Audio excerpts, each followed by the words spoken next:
Hi, my name is Trina Hamjard. I am 19 years old. I am a Ottawa U student currently studying sociology with a joint honors in communication. I come from a cultural background and I speak 3 different languages.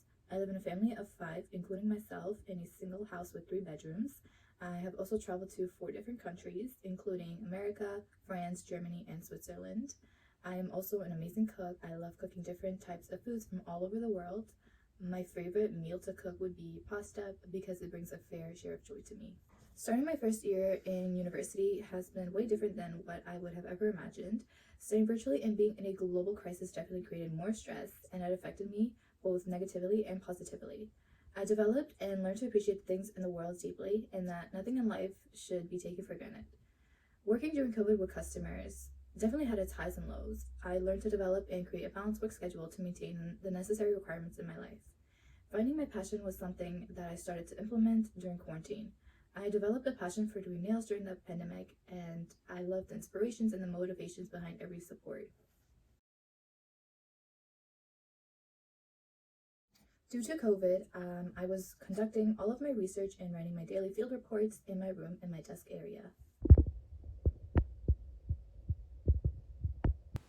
During COVID, I had to perform all of my classes virtually, and this especially caused a lot of distractions, and it became harder to concentrate and implement my studies. Data that I used to gather my analysis was from my laptop, my smartphone, my camera. I rarely did use my pen to collect my analysis because I found that my laptop and my devices were much more efficient and easier to use. I was also using my smartphone to create and analyze some of my poems. I also used it to access some of my media networks such as Netflix, TikTok, YouTube, Discord, Pinterest, and many more. Social media the most effective way.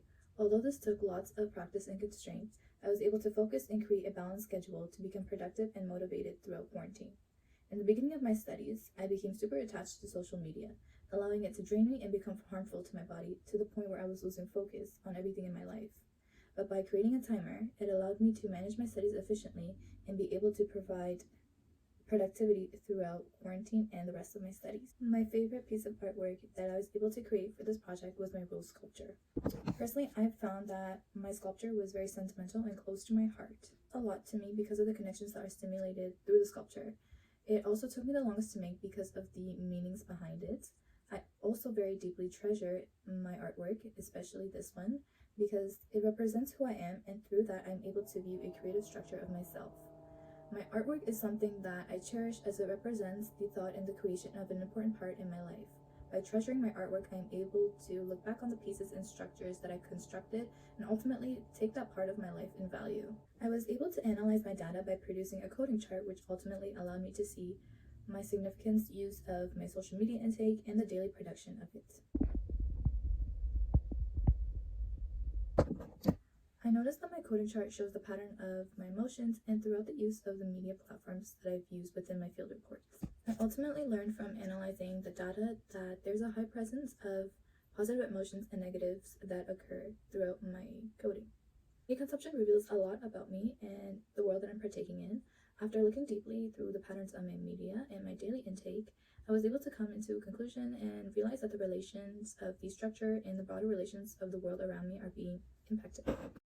Scrolling through the media for hours and hours can become harmful every day. By limiting our uses of media consumption and the rate of our media can ultimately help us create a balance in more of an efficient way. So through my research journey, I was able to understand and learn the powerful connections of my media intake, and I was able to develop a greater process in learning the negatives and the positives of my media shares in my life.